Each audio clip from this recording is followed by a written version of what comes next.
Baik, Assalamualaikum, salam sejahtera, salam GBN, salam Malaysia, salam kuasa ketiga. Jadi hari ini saya nak buat satu live ringkas lah. Live ini berupa satu bentuk ulasan ya kepada filem yang kira kontroversi ya, iaitu Anwar The Untold Story. Okey. Jadi pertama sekali, dari sudut keganjilan filem itu memang saya tak payah jelaskan lah. Okay. Anwar Perdana Menteri, tetapi dalam pada dia menjadi Perdana Menteri tak sampai pun 6 bulan ya, dia restui satu filem berkenaan diri dia sendiri, memuja-muja diri dia, perjuangan dia, konon dan sebagainya. Itu amat pelik. Amat pelik. Kalau kita nampak contohnya filem Mahathir The Untold Story contohnya, it makes sense. Sebab Mahathir tokoh negarawan ulung, dia bukan Perdana Menteri, it makes sense. Kalau kita dengar ada cerita Tengku Abdul Rahman The Untold Story, it makes sense. Tapi Anwar sekarang sedang menjawat jawatan Perdana Menteri, tak sampai 6 bulan, dan ada filem memuja-muja dia, itu pun sebelum PRN. Amat ganjil. Itu pertama. Kedua, sudah dirasai satu keterdesakan di kalangan penyokong dan pemimpin PKR dari kerajaan untuk mendesak orang ramai, khususnya golongan muda, untuk pergi tonton filem Anwar The Untold Story. Keterdesakan ini terasa sebab di media sosial ada tawaran-tawaran tiket percuma yang kalau saya lihat ia lebih kepada nak cuba isi pawagam ya. Desak orang pergi tonton. So ada satu penyokong tu tulis tiket percuma limited offer, digalakkan yang di bawah umur 25 pergi tonton. Mestilah bawah umur 25 tu dia belum lahir lagi masa, atau dia mungkin bayi lagi masa zaman Anwar didapati bersalah, sah bersalah menerusi proses mahkamah yang lengkap, yang muktamad, terlibat dengan salah guna kuasa yang berkait dengan kesalahan rasuah secara definisinya ya, dan telah menjalani hukuman penjara lengkap. Maknanya Anwar secara rasminya memang seorang bekas pesalah, bekas banduan dalam kes yang berkait dengan rasuah ya. Liwat semua tu saya tak nak sentuh lah, sebab is not my nature to ungkit perkara itu, tetapi dia memang terlibat dalam satu kesalahan. Dia orang-orang bawah 25 ni tak tahu masa Tun Mahathir apabila dicabar, dia cetak dalam semua surat khabar utama bukti hitam putih penglibatan Anwar Zahid dalam kronisma dan nepotisma yang tidak mampu disangkal oleh Anwar walaupun Anwar Menteri Kewangan, sehingga Zahid terpaksa memohon maaf secara terbuka dalam media, memohon maaf kepada Mahathir dan mengaku menerima manfaat daripada Anwar sebagai Menteri Kewangan. Jadi golongan muda tak ingat. Jadi sebab itu kita lihat keterdesakan, terutamanya golongan muda. Please go and watch ya. Dan saya dengar ada orang, bukan satu pihak, bukan satu sumber, ramai dalam filem itu secara tidak natural, secara ganjil, asyik sebut Anwar ni nak lawan rasuah, sama seperti Anwar buat sekarang dalam filem itu. Tidak logik ya, sebab dalam zaman itu Anwar sah didapati bersalah ya. Dalam filem tu tak sebut, dalam filem tu tak tak pun saya tanya sana sini, tak ada pun yang Mahathir cetak bukti hitam putih tu, semua tak ada. Tak ada. Saya dengar lah. Saya mengaku saya tak belum tonton dan saya akan tonton, tetapi dari pelbagai sumber tak ada. Kalau saya silap, mungkin ada pihak boleh perbetulkan, tetapi sumber-sumber sahih lah. Dan saya pun nak pergi tonton ni. Bukan, saya nak tonton bukan sebab saya sokong Anwar, sebab saya nak periksa apa yang telah dipaparkan dalam filem itu. Ada tak dalam filem itu dipaparkan adegan Mahathir telah buktikan Anwar terlibat dalam kronisma dan nepotisma? Tapi tak apalah, kita pun kalau anda yang golongan muda ni tak percaya, hari ini boleh lihat Anwar tuding jari sana sini, tetapi dia pengamal nepotisme terburuk dalam sejarah tanah air. Tak ada PM sebelum ni yang pernah buat. Dia bagi tiket percuma kepada semua menteri boleh libatkan ahli keluarga asalkan tak ada gaji kononnya. Nepotisme tak ada kaitan dengan gaji.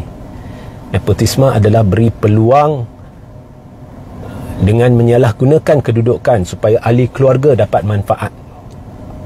Ini sebenarnya tidak boleh dan harus berlaku. Anwar hari-hari laungkan nak perang rasuah.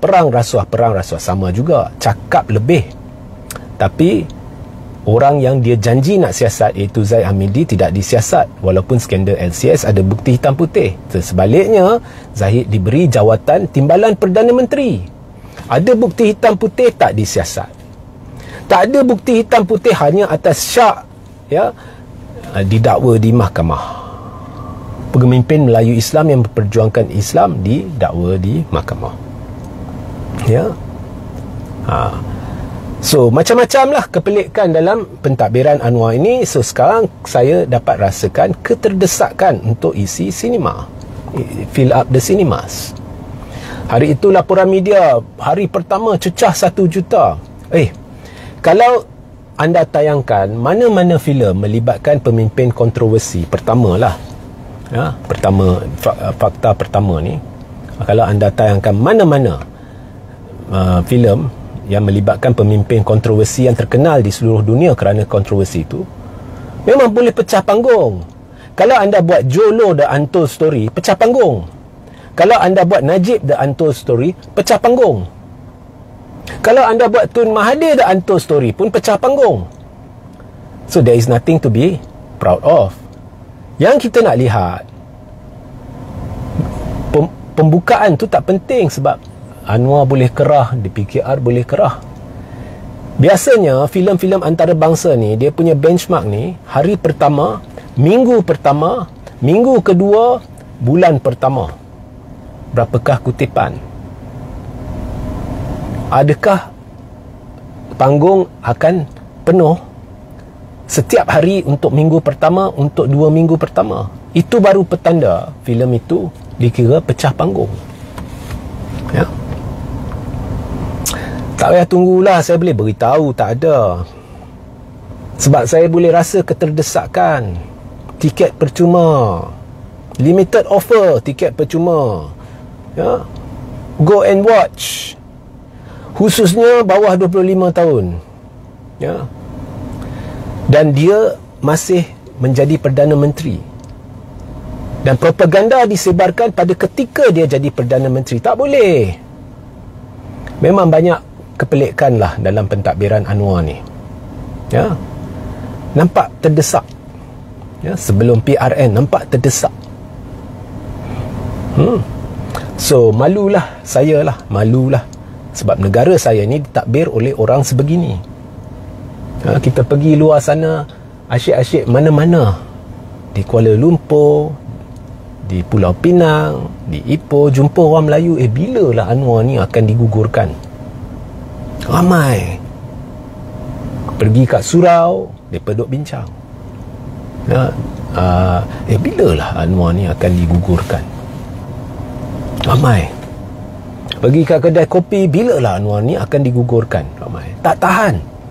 Cakap tak serupa bikin. Cakap tak serupa bikin. Orang tak tahan. Macam mana nak isi panggung, mereka tak tahan pun nak lihat dia di berita TV. Saya pernah ada dalam satu kedai, ada seorang cadangkan bila muka Anwar keluar dalam TV, tukar channel. Separuh kedai tu macam main tepuk tangan. Yang lebih tu pun walaupun tak tepuk tangan, tapi nampak tak marah, mereka macam senyum kan. Dah teruk. Meluat, orang meluat. Boleh rasa meluat di luar sana. Anda yang tonton semestinya percaya kat saya, sebab anda sendiri pernah rasai. Anda pergi kat luar sana pun anda mesti ada jumpa orang, anda pasti ada dengar. Jadi bukannya mudah bagi saya menipu perkara ni. Orang meluat. Saya buat tinjauan terkini sampai saya nak war-warkan pun tak, saya rasa segan sebab saya tahu tak guna war-warkan, orang dah tahu. 97% ya, daripada 2000 responden hendak kerajaan PHBN digugurkan dengan kadar segera. 97%. So dah teruk. UMNO pula terdesak sampai Jaja Nama Agong minta ahli-ahli dia sokong DAP, calon DAP. Ya. Jaja Nama Agong. Agong ni atas politik. Jaja Nama Agong beri fakta palsu. Oh, ini kerajaan perpaduan atas titah Agong. Itu palsu. In the first place, ini bukannya kerajaan perpaduan. Terdesak. Mereka dah sampai tahap terdesak. Apabila satu kerajaan hari-hari menipu, hari-hari ada tipu muslihat, it is not healthy. Orang memang akan meluat dengan kerajaan itu. Ini dah jadi sirkus, bukan kerajaan Malaysia. Ini macam, saya lihatlah macam sirkus Malaysia. Gelagat mereka. Ya. Macam mana saya nak percaya seorang yang demi Allah tidak akan berjanji tidak akan sokong DAP dan Anwar, kemudian menerusi tipu muslihat, dialah yang bantu naikkan Anwar. Kau fikir Melayu akan sokong? Sebab itu saya percaya dengan sasaran Tan Sri Muhyiddin Yassin semalam, bahawa 70 hingga 80% rakyat, bukan Melayu ya, rakyat akan sokong PN pada PRN. Ya, dah terdesak sangat. Ya, sebab tak kira lah ada orang ada perancangan nak jatuhkan Anwar ke tidak, itu tolak tepi. Kalau prestasi PH dengan BN buruk dalam PRN, dia akan pecah dengan sendiri, dia akan runtuh dengan sendiri. Ya.